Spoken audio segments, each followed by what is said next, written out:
because of the time that we're going through. You know, a lot of people are really suffering at the moment. So people are feeling like they're on really unstable ground. And the thing for human beings is that we don't deal well with uncertainty. It feels unsafe. And when we don't feel safe, that's when we go into that more reptilian kind of survival brain, and things go a bit more haywire in our bodies. So people are, you know, drinking more, or sleeping too much, or watching too much Netflix, or whatever it is, to deal with that. And that obviously impacts on people's families and relationships and everything else.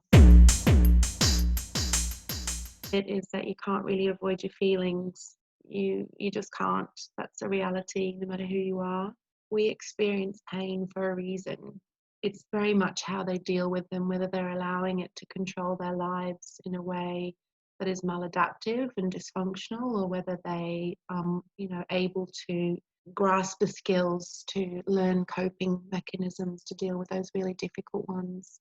It's really a choice about how we deal with them, and that really comes very much from our conditioning, from our early experiences, how we dealt with stress and trauma or adversity, what we were taught about emotion, and whether we were taught to embrace them and feel them and discuss them, or whether that was shameful and a sign of weakness. Only when we experience pain that we think, how can we change this? How can we get out of this? So pain's a really valuable tool, and I'd say when it comes, sit with it and listen to what it has to tell you. And out of trauma comes growth. After many years of working in the mental health system, I felt, well, we were just band-aiding, and I was searching for a while for how do I address this? How do I really help people in a way that I think is meaningful and help them to make real change in their lives? So in the Western world, certainly there's a real sort of mind-body split, and they're treated in isolation, and never the two will meet, which is a complex subject, but very interesting. Looking a lot, I'm so passionate about this, and there's so much I can say about all of it. And this has obviously forced us to really slow down, take stock. So for example, if I'm having a fight with my partner, I might feel that heat flare up in my body, and then immediately have an anger response, and rah, you know, you go.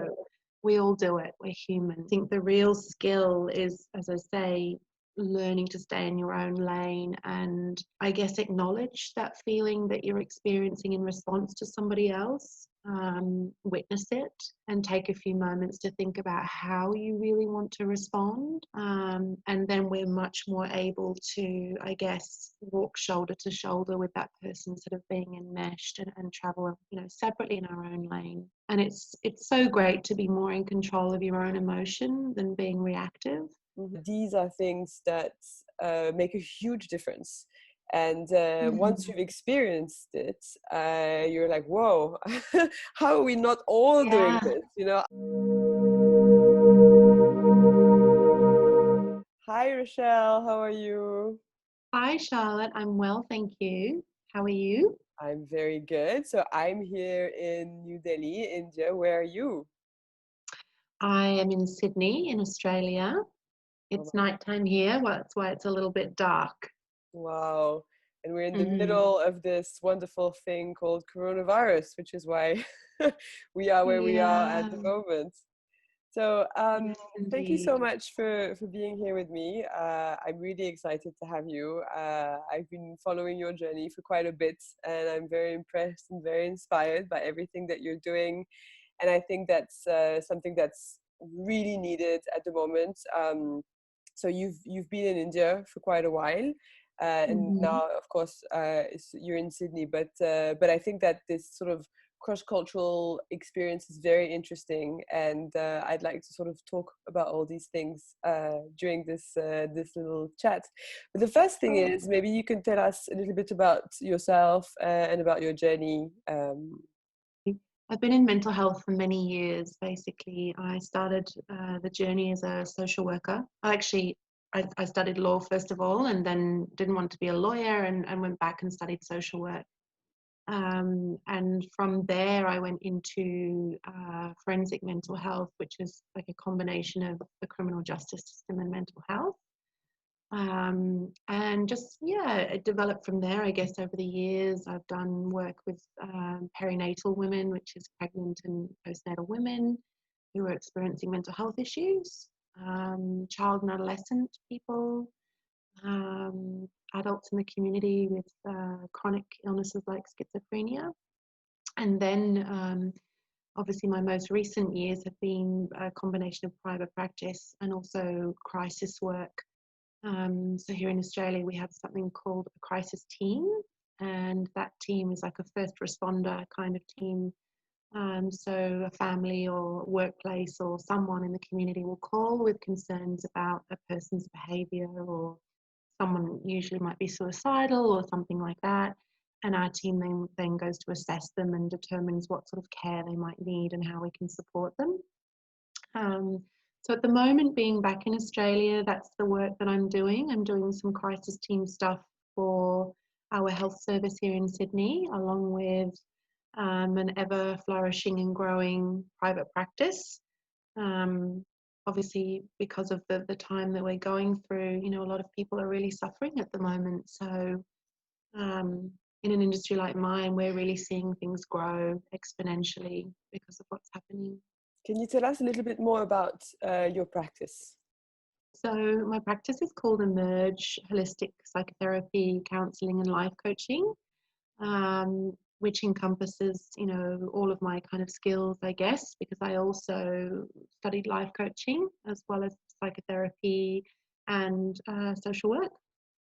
So after many years of working in the mental health system, I felt like it was a really medical model, and I felt like we weren't really getting to the crux and we weren't really helping people. We were just band-aiding. And I was searching for a while for how do I address this? How do I really help people in a way that I think is meaningful and help them to make real change in their lives? And I think my experiences in India really helped me to come to where I am now, in that I learned a lot about spirituality and human beings and how we work. And I came to realize that, you know, in the Western world, certainly there's a real sort of mind-body split, and they're treated in isolation, and never the two will meet. And I realized that everything really has to be in alignment within a person. We are much more than just a body. You know, we have a psyche, a mind, and a body, and they all need to be in balance. So I realized a holistic approach was really the right thing for me, which is what I do in my work with people. I draw from many different modalities, many years of experience in therapy, but my most recent psychotherapy training has very much been a process-orientated psychology approach, and that is an approach that originated in the US, and is really about, how to describe it in a nutshell, but it's about connecting with our innermost psyche. So it's deep soul psyche work, and it often is longer term because you're doing that deep soul work. But also equally, my practice takes people who just want some life coaching because they have career problems, or, you know, not everyone wants that longer term deep soul work. It could just be a crisis situation where they need a few sessions of counselling, or, you know, whatever it might be.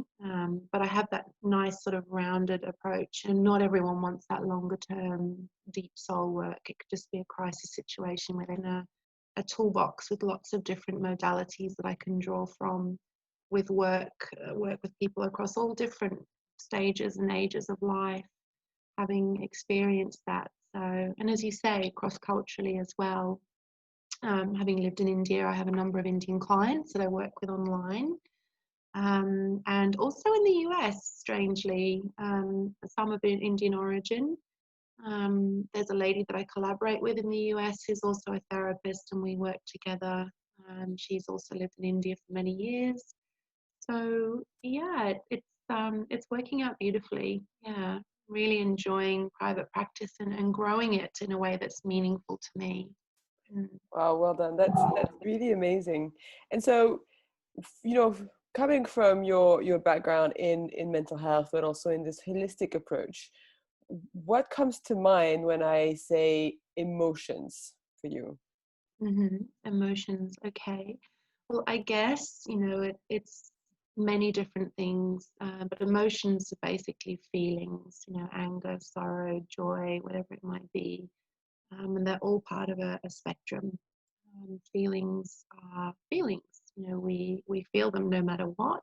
A lot of us try to repress them or avoid them or numb them out with alcohol or drugs or whatever it might be that people do. But the reality is, we do have a response to situations in our lives, and it's all part of a spectrum. For example, joy and sadness, is all part of a spectrum. Love and hate, and we're always somewhere along that line with our daily experiences. And I guess, with feelings, it's really a choice about how we deal with them. And that really comes very much from our conditioning, from our early experiences, how we dealt with stress and trauma or adversity, what we were taught about emotion, and whether we were taught to embrace them and feel them and discuss them, or whether that was shameful and a sign of weakness. People's experiences are different. But what I find in adulthood and in my work with people is that, when we look at feelings, it's very much how they deal with them, whether they're allowing it to control their lives in a way that is maladaptive and dysfunctional, or whether they able to grasp the skills to learn coping mechanisms to deal with those really difficult ones. So yeah, feelings, we all have them. We often can become very disconnected from them, which I think can cause a lot of problems in a person's life because they're there. And if you don't listen, that will start to manifest in other ways. And this is my holistic perspective talking, but our bodies will start to exhibit symptoms because it wants to be heard. And if we don't listen, that's when we develop more chronic issues, which is a complex subject, but very interesting. Yeah, absolutely. And so based on your years of work and probably the more recent years now with your practice, are there any specific trends that you're observing, positive as much as negative, in terms of how people are dealing or not dealing with their emotions? Yeah. Yes, I mean, from the negative perspective, I guess there's massive uncertainty and fear. People don't know what's going to happen next. People are losing jobs. There's, a lot of the world's changed. We can't travel. We have less freedom. That much is unknown about this virus. So that's affecting people on many different levels. And then, of course, we have a paradigm of fear, socially, politically, economically. So people are feeling like they're on really unstable ground at the moment. And the thing for human beings is that we don't deal well with uncertainty. It feels unsafe. We like safety, predictability.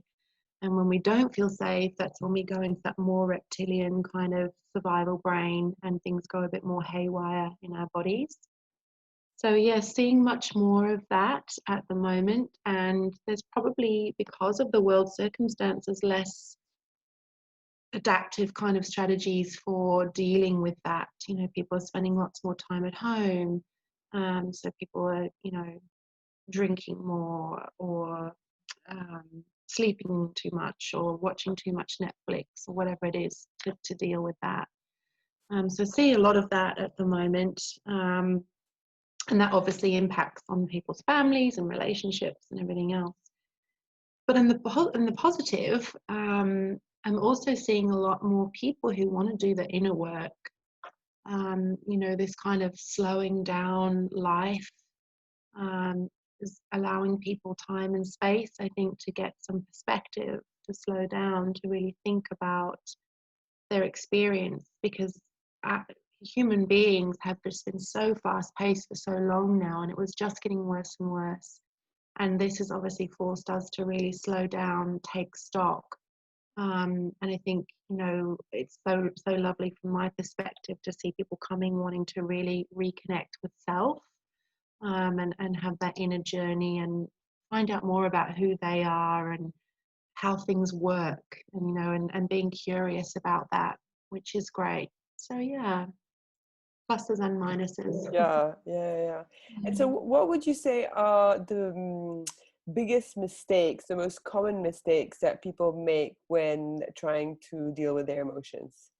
Gosh, that's really a subject that I could talk about all day. As I said to you, I think, trying to avoid them is a mistake, because then we'll experience what wants to be known, what's in our secondary level of consciousness.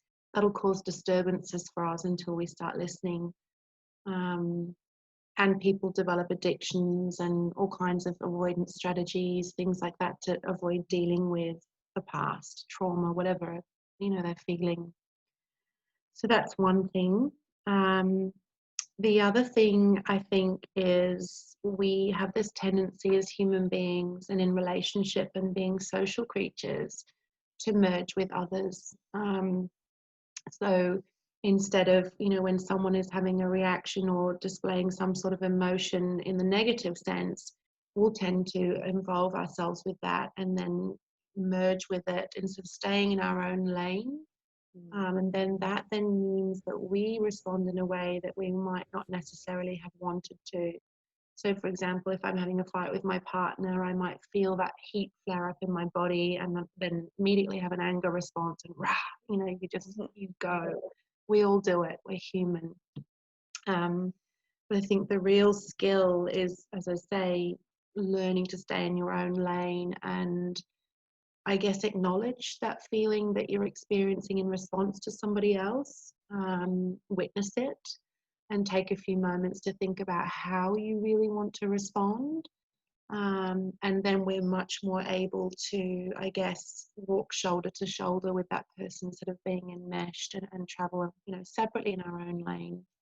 Positive merging is lovely. That's what we see when people are in relationship and they first get together and it's the honey pot and everything's wonderful and fuzzy. And so that part, of course, is delightful, as long as it's not taking over everything else. But the negative merging is something that I see such a lot. And it's so great to be more in control of your own emotion than being reactive. It's a journey, it's a skill that we all hopefully can learn with age and maturity, but it's tough to do. And sadly, for those people who have had, less good experiences, it's much more difficult for them sometimes. Yeah, absolutely. I think emotional independence that you're talking about is something that is very, very rarely taught to us, simply because also our parents weren't taught it. So it's not Yeah. something that they can pass on. And I think that's quite a Mm. global phenomenon. And I'm curious, what kind of differences, cultural differences, are you seeing between, what you have in India, in Australia, and now also the Mhm. US, you say? Are there any sort of Mhm. overarching Mhm. themes in terms of how people are dealing with their emotions? Yeah, I mean, certainly in the countries that I am working with people, we all have a different approach to mental health, I think. So when you refer to India, wellness and therapy and mental health has carried quite a heavy kind of stigma for some time. People haven't sort of engaged in understanding it or wanting to know more about it, and it seems a shameful topic. But I think that is changing slowly, but I think it's changing. It's becoming more accepted that this is a reality. It's an illness just like a physical illness, and that people need that support. So that's really encouraging to see that. And I think, really important, because in India they have those really close familial structures. There's a lot of enmeshment with families. You have multiple generations all living in the one home, so the drama is high, and families are systems, and it's really complex. So that's really interesting to observe, and it's been so helpful to have lived in India to understand that and how it works. Um, Australia is different. We still have a lot of discrimination and stigma around mental health, but we are very well resourced. At a macro level, it's recognised that this is an issue, and there's lots of lobbying all the time for better services and supports for people.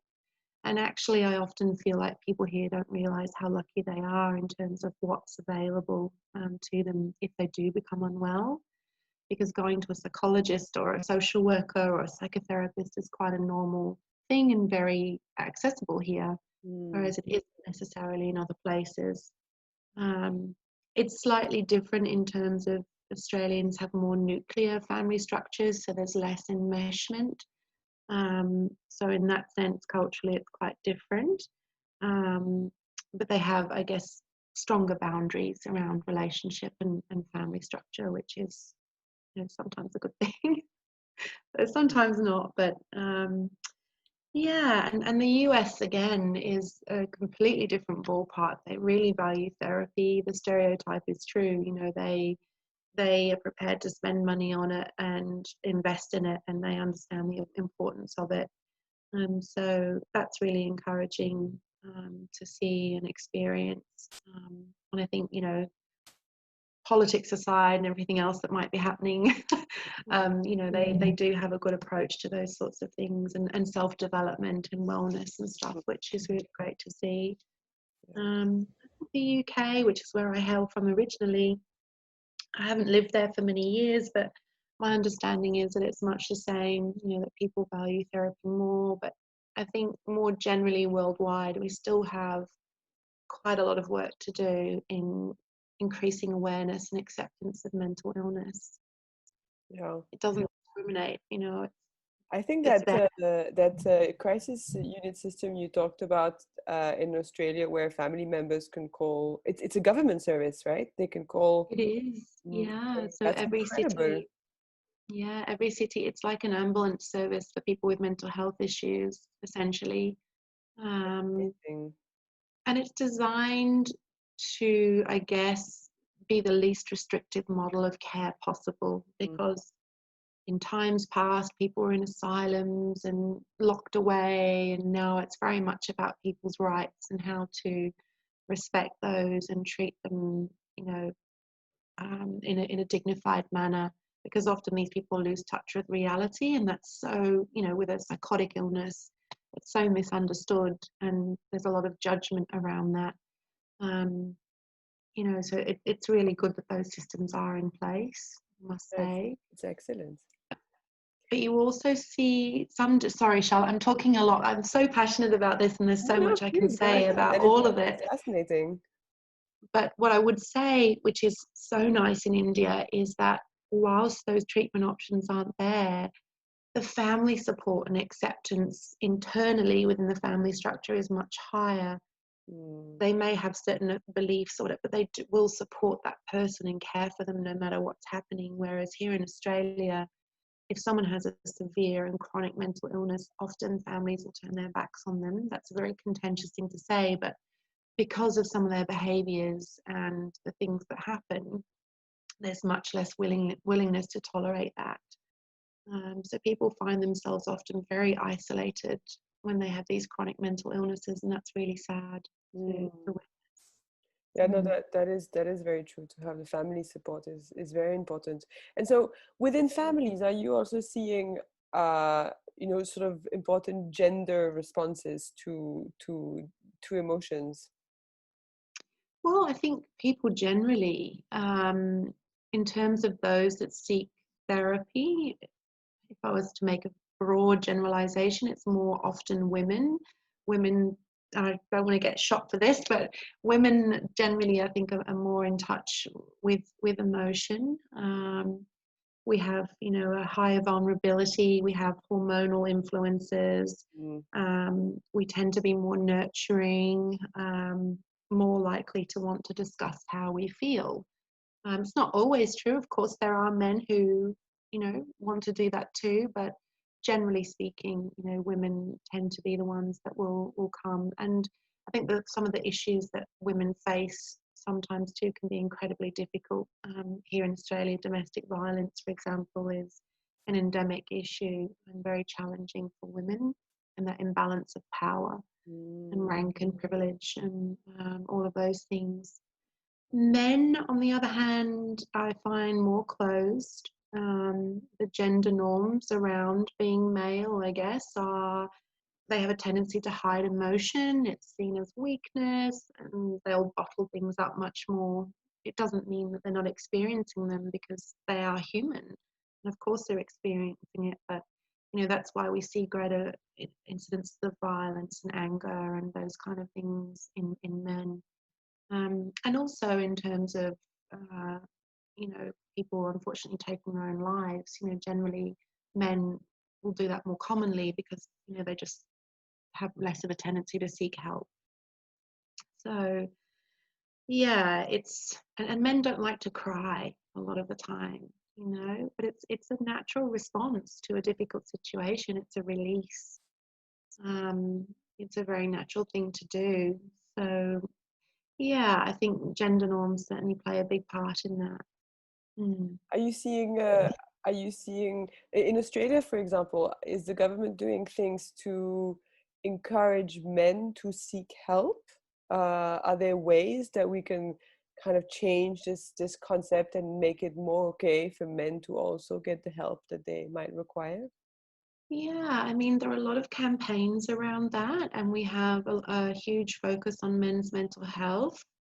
Um, for example, within the trades professions, there are counsellors that will go up to work sites and things like that to talk to the builders and the plumbers and the, tough kind of guys, and let them know it's okay to have vulnerability. It's okay to express what you're experiencing, and share that with someone. There is help available.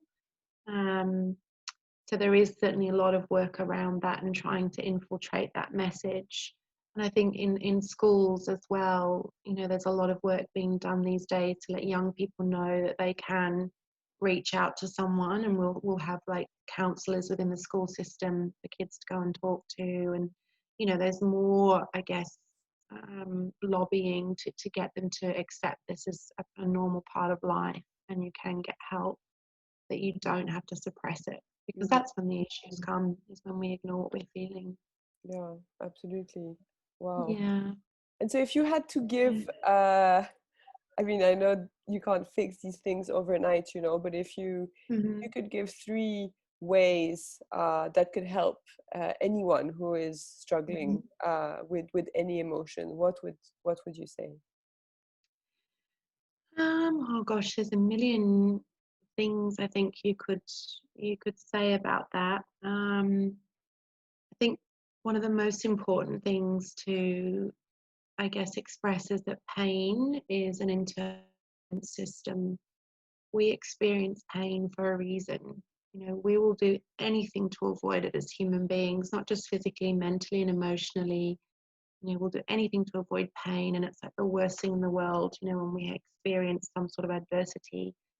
But pain is experienced as a way of letting us know that something is out of whack in our lives. Things aren't in alignment the way they should be.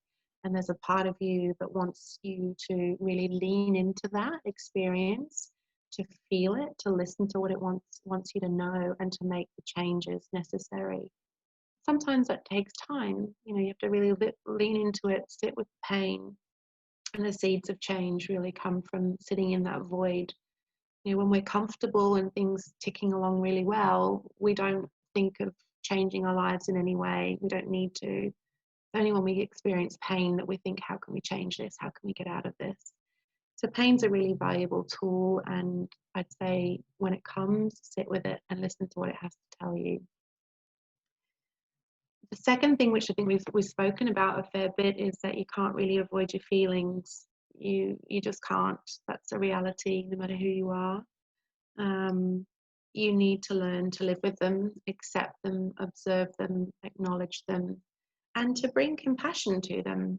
I think when you're consciously aware of how you're feeling, it's much more possible to bring compassion to that uncomfortableness. And somehow life becomes more tolerable when you can sit back from that place of observation and acknowledge, and not sort of get carried away in the spin of it all. Our bodies and minds respond, and we become much more connected and aligned, and more able to think about how to deal with it rationally in a way that feels right for us. So don't avoid is my tip. We all do it. We're all human. Nobody likes it, but it's part of life and part of our cycle of becoming. We're human beings, we're coming into being, we're growing all the time. And out of trauma comes growth. Out of any sort of pain comes growth, is my message, I guess. The third thing I think that I really hammer home all the time in practice is the mind-body connection. When one or the other is disconnected from the other, things go haywire. We either get caught away in our thought cycles and overthink and overanalyze and create a story, or we lead from the heart and we don't necessarily think things through as well as we should. It's really important for the two to be in alignment, and balance is key. I think the way to do that is to breathe, to connect the two. It sounds corny, but the meditation, the yoga, exercise, horse riding, whatever it is that gives you that time to really bring yourself back to self, to pay attention to how you're thinking, how you're feeling, where you're feeling it in your body, is really important and keeps everything in alignment. And it really stops your body from going into that survival response that causes us anxiety and all the other things. It's not to say that you won't get anxious, or because that's a normal part of life. We have those things for a reason, to keep us safe. It's when it becomes chronic and we're chronically elevated that it's an issue, and we get panic attacks and things like that.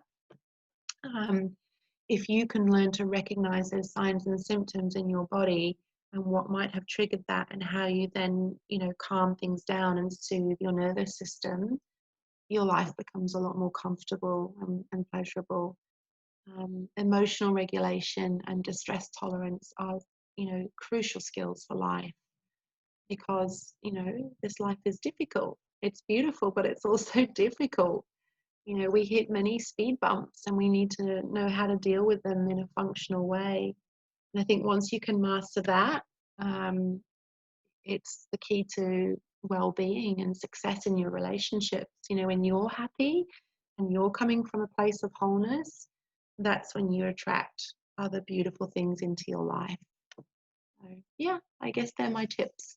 These are really all about self-awareness, right? It's all about building that skill to be able to see ourselves and to scan ourselves. And I think that it's something that again, we aren't really taught to do. Our system as children, we're valued by by school, by what other people think, so that's puts our own emotions on the second level.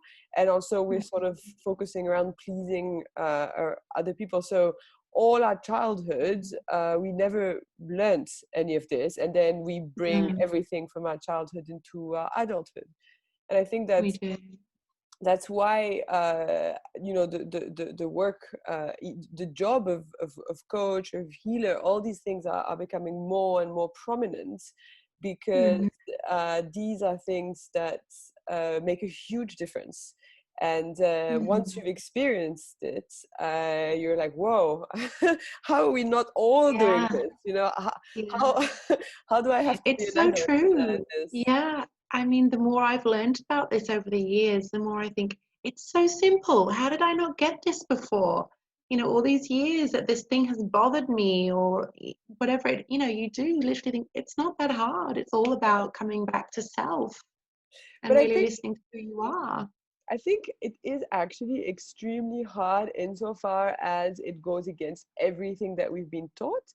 And I think that's why, having somebody to do the journey with is so important, because every time you revert to your default, which is the mechanism that your brain put into place as a child, right? So to do this by yourself is possible, but it's extremely difficult, because you don't have somebody to bring you back again, to recenter you, to bring you back to that self-awareness. And so, as the fourth tip, I think it really should be to look for someone that can help you on that journey, because you can save a lot of time and a lot of energy, and just to have somebody who's been on that journey themselves can make a huge difference in doing I agree.